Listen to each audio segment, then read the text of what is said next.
მოგესალმებით. დღის წესრიგით დღეს გვაქვს მხოლოდ ერთი საკითხი. ეს არის კორუფციის წინააღმდეგ ბრძოლის შესახებ საქართველოს კანონში ცვლილების შეტანის თაობაზე და მომხსენებელი ყავს განათლების, მეცნიერებისა და ახალგაზრდობის მინისტრის მოადგილე ქალბატონი თამარ მახარაშვილი. მოგესალმებით, კოლეგებო. წარმოგიდგენთ კორუფციის წინააღმდეგ ბრძოლის შესახებ საქართველოს კანონში ცვლილების შეტანის თაობაზე კანონპროექტს. მიზანი ამ კანონპროექტისა გახლავთ შემდეგი: საჯარო მოსამსახურეს მიეცეს შესაძლებლობა შესაბამისი დაწესებულების ხელმძღვანელის ან კონკრეტული პირის ორგანოს მიერ საქმიანობის შესაბამისი ვადით ერთჯერადად არაუმეტეს 1 წლით გაცემული წერილობით თანხმობის საფუძველზე შეთავსებით განახორციელოს შემდეგი ანაზღაურებითი საქმიანობა. აქ არის ჩამონათვალი, რა საქმიანობებზე ვსაუბრობთ.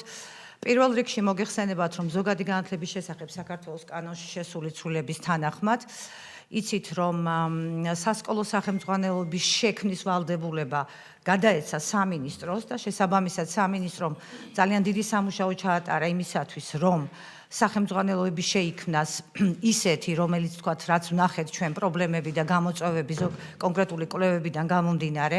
ვინაიდან განათლების სამინისტროს აქვს ეს ფუნქცია, მას სჭირდება შესაბამისი ავტორთა ჯგუფი და ეს ავტორთა ჯგუფი მთლიანობაში გამოიყურება ასე. ერთის მხრივ არის ტექნიკური ნაწილი სახელმძღვანელოს შექმნისა და მეორეს მხრივ არის შინაარსობრივი ნაწილი მოგეხსენებათ. შინაარსობრივ ნაწილში კომპლექტდება ავტორი, თანაავტორი, სამეცნიერო რედაქტორი და რეცენზენტი, ხოლო ტექნიკური ნაწილი, ასე ვთქვათ, რომელიც უკვე ამ სერვისს ახორციელებს, ეს შეიძლება იყოს ილუსტრატორი, დამკაბადონებელი და ასე შემდეგ.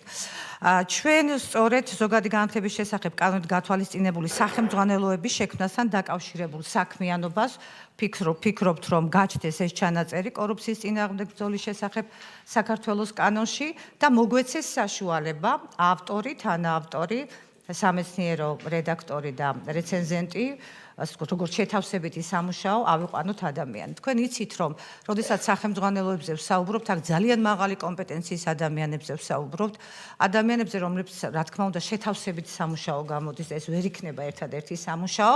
ასევე ვითვალისწინებთ და ვიცით, რომ 493 მთავრობის დადგენილებაში უკვე არის ჩამონათვალი ჩემს მიერ ნახსენები ტექნიკური ჯგუფისა, როგორც არის გრაფიკოსი, ილუსტრატორი და ასე შემდეგ და რეალურად 493 დადგენილება მას თვითონ ფარავს, მაგრამ საკითხი დგას აქ სწორედ ავტორი, თანაავტორი, სამეცნიერო რედაქტორი და რეცენზენტი, ადამიანები, რომლებიც შეიძლება იყვნენ კათედრის გამგეები, სხვადასხვა ინსტიტუციაში დასაქმებულები, გამორჩეული, ასე ვთქვათ, კომპეტენციებით და შესაბამისად რომ მოგვეცეს საშუალება ამ ადამიანებთან ასე ვთქვათ, კონკრეტული კონტრაქტი დავდოთ და შეთავსები, როგორც შეთავსებითი სამუშაო განახორციელონ სწორედ ამ ადამიანებმა. მეორე საკითხი გახლავთ ადრეული და სკოლამდელი აღზრდისა და განათლების შესახებ საქართველოს კანონში და ხარისხის განვითარების შესახებ საქართველოს კანონში შესატანი ცვლილება. აქაც მოგეხსენებათ, რომ განათლების ხარისხის განვითარების ეროვნული ცენტრი გახლავთ, ის ერთადერთი ორგანო, რომელიც არის უფლებამოსილი საგანმანათლებლო დაწესებულების სტატუსი მიანიჭოს დაწესებულებას, ეს გახლავთ ავტორიზაციის გზით,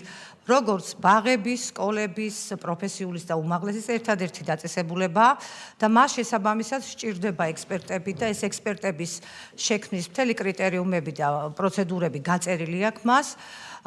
ექსპერტები კონკრეტული პროგრამების მიხედვით მათ შორის ემსახურებიან ხოლმე ისეთ პროგრამებს, როგორც არის დეფიციტური პროგრამები, დეფიციტური კვალიფიკაციები, სადაც შესაბამისი კომპეტენციის ადამიანების მოძებნა იგივე ლოგიკას განვავითარებ აქაც არის რასაკვირველია მნიშვნელოვანი.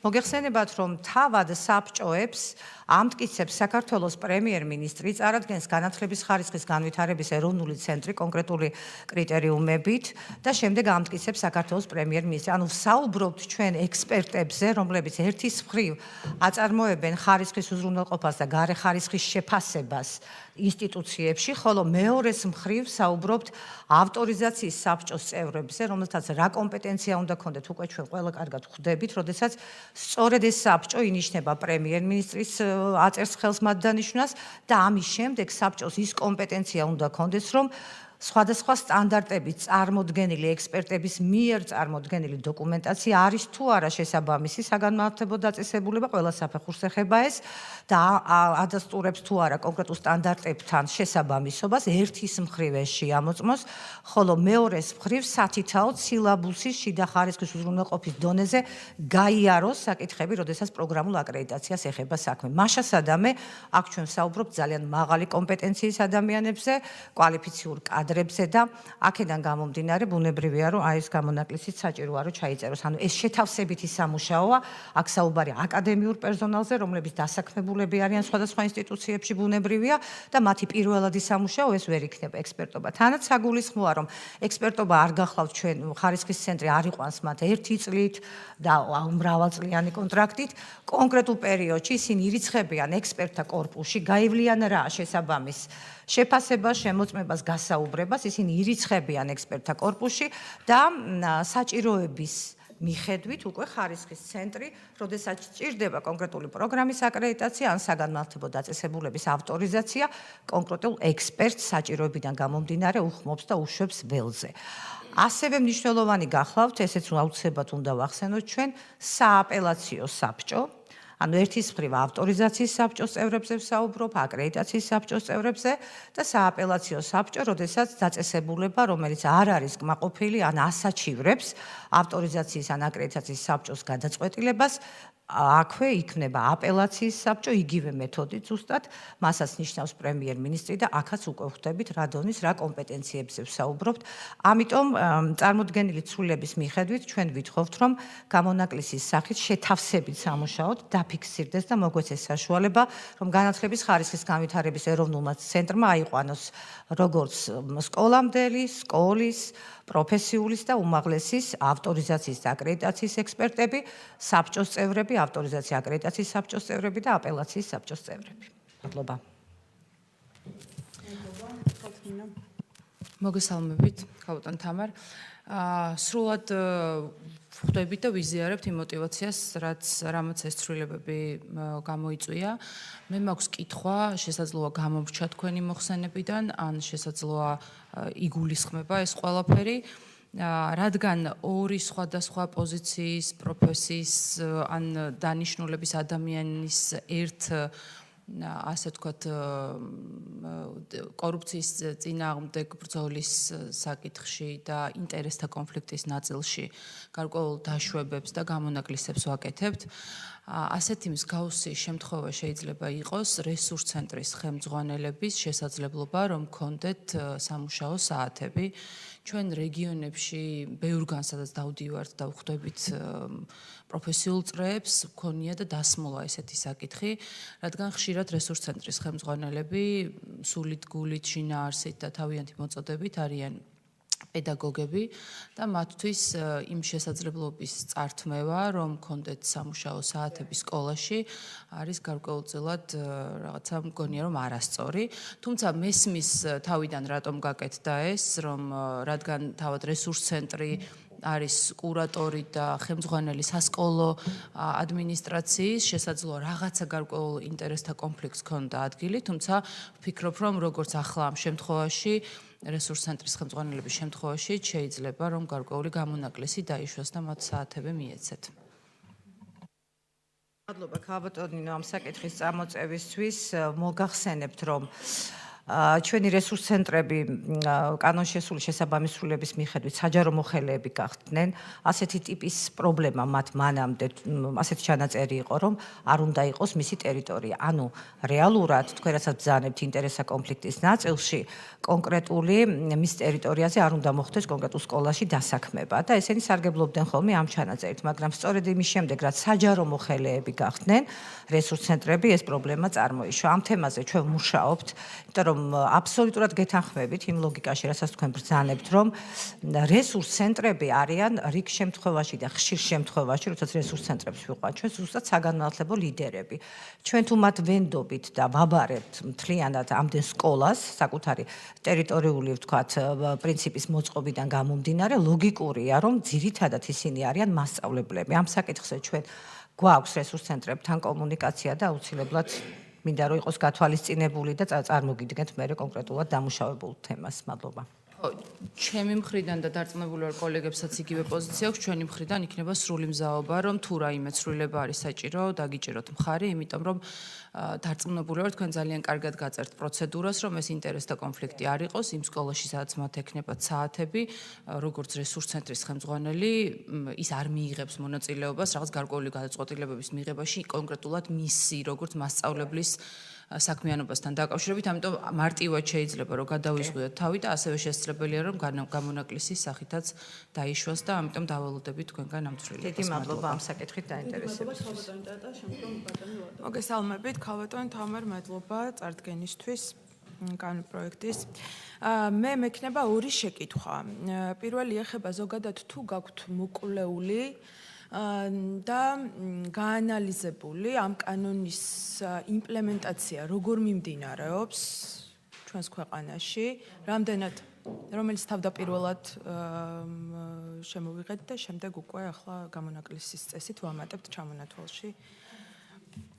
ძირითადი კორუფციის დიახ, როგორ გაქვთ თუ გაქვთ გაანალიზებული რამდენად დისკომფორტულია კონკრეტულად პედაგოგებისთვის ეს ნებართვების გაცემა როგორ მიმდინარეობს, ხომ არ გახდა ამ ნებართვების გაცემა მათი ხელმძღვანელობის ხელში კორუფციული ან დაუშვათ სხვა სახის რეპრესიებისთვის იარაღი.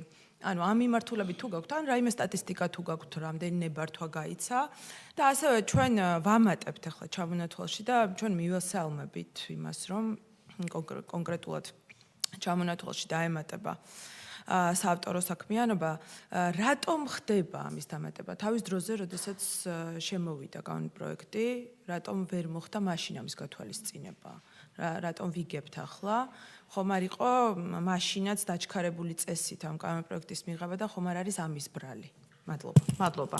კორუფციის წინააღმდეგ ბრძოლის შესახებ საქართველოს კანონი არის ერთ-ერთი უმნიშვნელოვანესი მექანიზმი და არის ის ძლიერი მექანიზმი, რომლითაც ჩვენ თავის სახელწოდებიდან გამომდინარე ბუნებრივია ვაპრევენციებთ მთელი რიგი მიმართულებით იმ შეთავსებებს, რომლის შესაძლებლობაც აქამდე იყო. რაც შეეხება თქვენ თუ მეკითხებით, მე ალბათ საგანმანათლებლო სფეროს მეკითხებით, იმიტომ რომ ხა კორუფციის წინააღმდეგ ბრძოლის შესახებ კანონს მე ანალიზს ვერ ჩაუტარებ, ამ შემთხვევაში მხოლოდ საგანმანათლებლო მიმართულებით შემიძლია გესაუბროთ.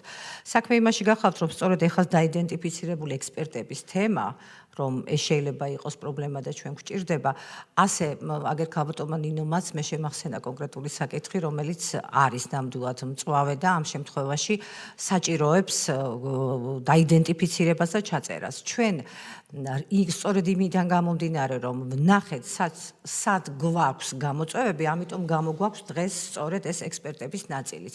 აქედან გამომდინარე, სხვა ნაწილში რომ გითხრათ ეხლა რომ რაც კორუფციის წინააღმდეგ ბრძოლის შესახებ საქართველოს კანონმა კონკრეტული თემები განსაზღვრა, რომ ჩვენ გვექმნება რაიმე ტიპის პრობლემა, ან ვეჭვობთ, რომ ეს შეიძლება გახდეს რაღაცა კორუფციის მექანიზმი, პირიქით შემიძლია გითხრათ, რომ არანაირი პრობლემა არ არის თუნდაც თანხმობების გაცემის ჩვენი მხრიდან სტატისტიკა ძალიან გამიჭირდება რომ მოგაწოდოთ თან თქვენ იცით რომ პედაგოგიური საქმიანობა არ იზღუდება და არც სამეცნიერო საქმიანობა არ იზღუდება და სწორედ ჩვენი სფერო არის ის სფერო რომ ძირითადად პედაგოგიურ და სამეცნიერო საქმიანობას ემსახურება ამიტომ მე რაიმე ტიპის გამოწვევას ვერ ვხედავ სადაც იყო გამოწვევა აგერ წარმოვადგინეთ ვიმსჯელებთ და თქვენი მხარდაჭერის იმედი მაქვს მადლობა მაშინ დაზუსტების სახით ვიტყვი, ქალბატონმა ნინომ წამოჭრა რესურს ცენტრების ხელმძღვანელობის საკითხი.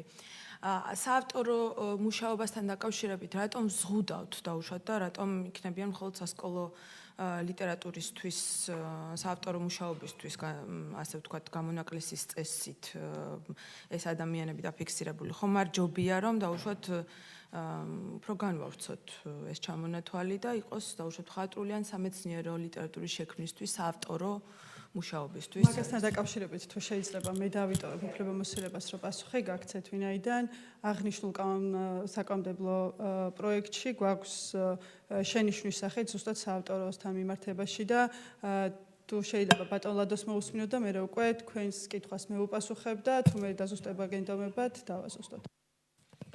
მადლობა ქალბატონ თავმჯდომარე, მადლობა ქალბატონ თამარ კანონპროექტის წარდგენისთვის და მადლობა რომ მხოლოდ თქვენი თანამშრომლებზე არიზმეთ აქ საუბარი არის მათ შორის თბილისის მერიაში აღიარების კომისიის წევრებთან, სხვა უწყებებთან მიმართებაში და კარგია რომ კომპლექსურად არა მხოლოდ განათლების საკითხგვარად ერთი დაზუსტება მინდოდა ასევე რომ ყველა შემთხვევაში ისინი მაინც საჭიროებენ ერთწლიან თანხმობას შესაბამისი სამსახურისას, ხოლო სწორად გავიგეთ და ერთგვარად გავაგრძელებთ კითხვას უმაღლეს განათლებასთან მიმართებაში ჩვენ ჩამონათვალში არ გვაქვს რამდენად შეიძლება უნივერსიტეტს თავისივე აკადემიური პერსონალი დამატებით იგივე სახელმძღვანელო შექმნისთვის ან რაიმესთვის თავად უნივერსიტეტმა დამატებითი ანაზღაურება მიცეს თავისივე აკადემიურ პერსონალს, რა თქმა უნდა, შესაბამისი კათედრის თუ მიმართულების ხელმძღვანელის თანხმობის შემთხვევაში, რომ საუნივერსიტეტო დონეზეც კონდეთ მათ საშუალება იმუშაონ სახელმძღვანელოებზე.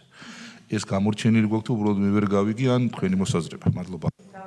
ამასაც თუ შეიძლება მე ვუპასუხებ. ზოგადად პირველ რიგში პირველი მოსმენით პრინციპების დონეზე ვიხილავთ აღნიშნულ ცვლილებას და ის საკითხები, რაც თუ გნებავთ ხო მოდი ვუპასუხებ. პირველ რიგში მივესალმებით იმას, რომ სახელმძღვანელოებთან მიმართებაში ხდება უნიფიცირება, ასე ვთქვათ, ერთიანი სახელმძღვანელოების ფორმირება იმისათვის, რომ ზოგად განათლებაში ხარისხი იყოს უზრუნველყოფილი და მე მინდა ყველა იმ ჩართულ მხარეს, ვინც სახელმძღვანელოებზე დაუღალავად მუშაობს, მადლობა მოვახსენო, ვინაიდან ჩვენი შვილების მომავლისთვის ეს ერთ-ერთი ყველაზე მნიშვნელოვანი გადადგმული ნაბიჯია და იმ რეფორმის, დიდი რეფორმის ერთ-ერთი საძირკველია, მე ასე ვიტყოდი, სახელმძღვანელოების მომზადება.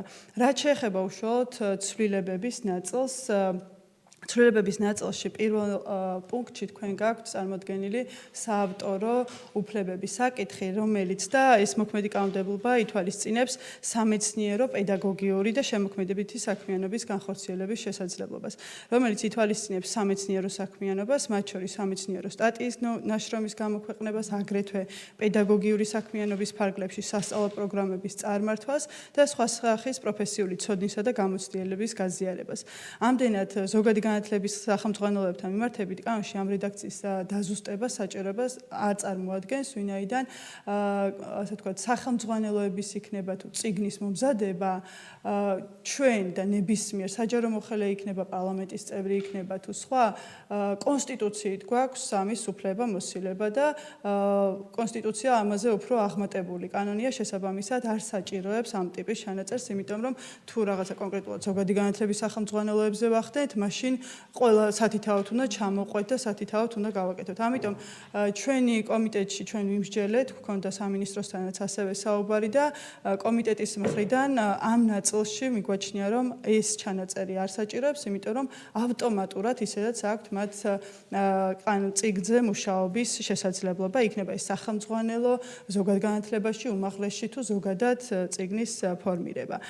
ასევე რაც შეეხება ექსპერტულ ნაწილს, აქ გვექნება ასეთი შენიშვნა, რომ უფრო დეტალური ჩამონათვალი იყოს საგანმანათლებლო დაწესებულების ავტორიზაციის, საგანმანათლებლო პროგრამების აკრედიტაციის, პროფესიული მომზადება-გადამზადების პროგრამების განხორციელების უფლების მიმნიჭებელი და სააპელაციო საბჭოს წევრის, ადრეული აღზრდისა და განათლების ან და სკოლამდელი აღზრდისა და განათლების, აგრეთვე საგანმანათლებლო დაწესებულებების ავტორიზაციის, საგანმანათლებლო პროგრამის აკრედიტაციის, პროფესიული მომზადების, გადამზადების პროგრამების ექსპერტის საქმიანობების შესახებ ჩანაწერს განათლების ხარისხის ცენტრის საჭიროების გათვალისწინებით, მნიშვნელოვანია რედაქციაში დაკონკრეტდეს ის კონკრეტული პოზიციები, რომელთა შემთხვევაშიც არ ჩაითვლება შეუთავსებელ საქმიანობად. და გთავაზობთ, რომ პირველი მოსმენით დაზუსტეს ეს რედაქცია, ჩვენ წარმოგიდგენთ ჩვენს ასე ვთქვათ ჩამონათვალს, შეგვიძლია პირველი მოსმენის მერე ვიმსჯელოთ და მეორე მოსმენაზე უკვე უფრო დაზუსტებით იყოს წარმოდგენილი.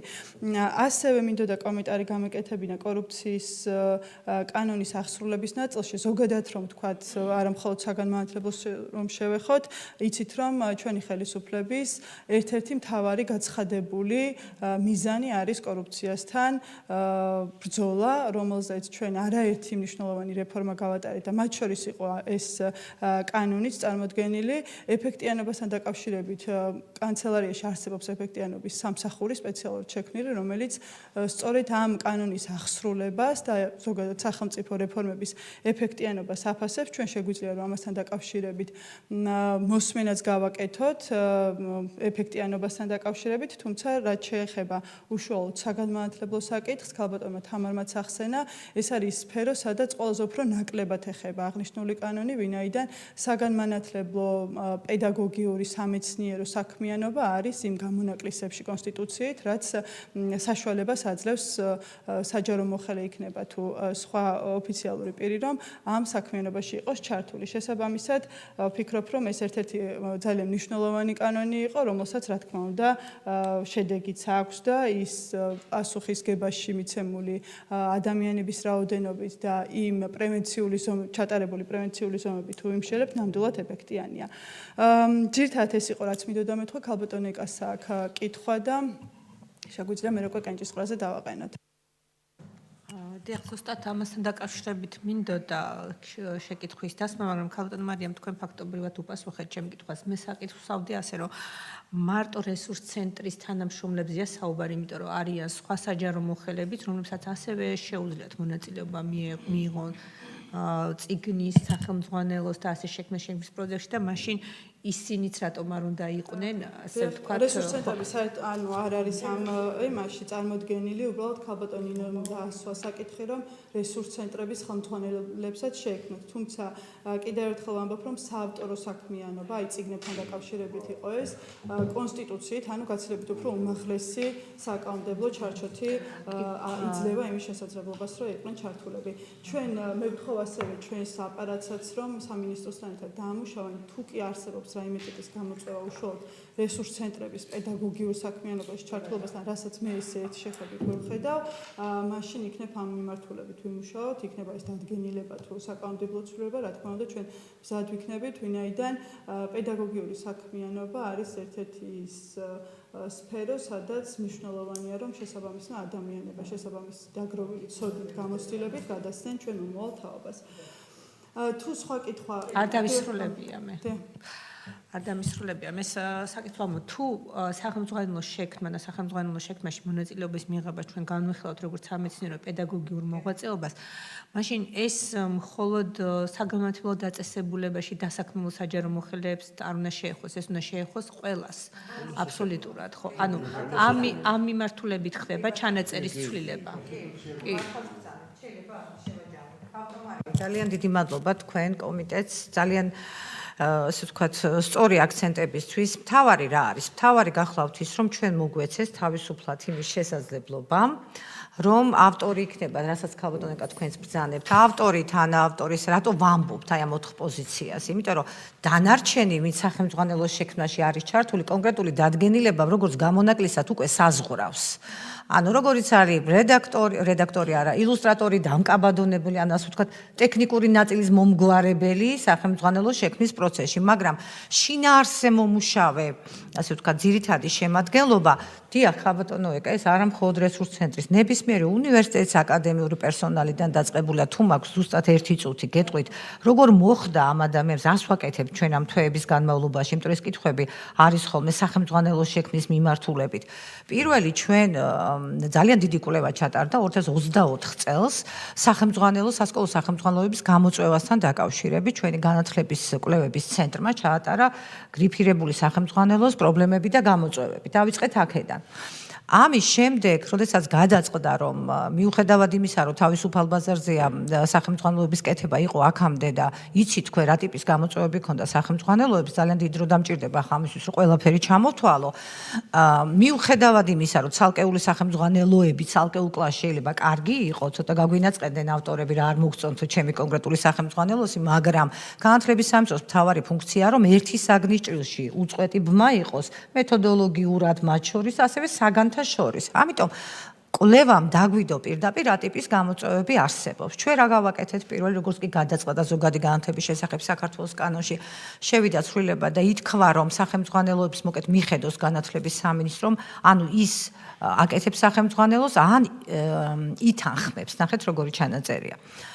ამის შემდეგ თუ კი ვინმე რომელიმე გამომცემლობა ან ავტორი ამ კვლევაში იყო დაიდენტიფიცირებული, რომ იყო წარმატებული, მისი სახელმძღვანელო ქონდა უფრო მეტი მოწონება სასკოლო საზოგადოებიდან, მეტი მიმღებლობა, თქვენ იცით, რომ ირჩევდა თვითონ სკოლა, ხო, რომელიც სახელმძღვანელო უნდოდა მას, იმიტომ რომ შეიძლება სამი ყოფილიყო გრიფირებული და უნდა აერჩია სკოლას.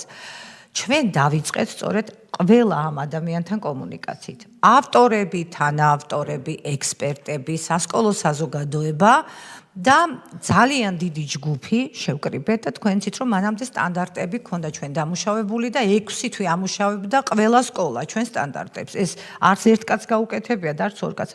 მივეცით ეს სტანდარტები პლუს სახელმძღვანელოს კონცეფციები, მეთოდოლოგია და რამდენიმე თვე ჩვენ მუშაობდით ძალიან დიდ ჯგუფებთან.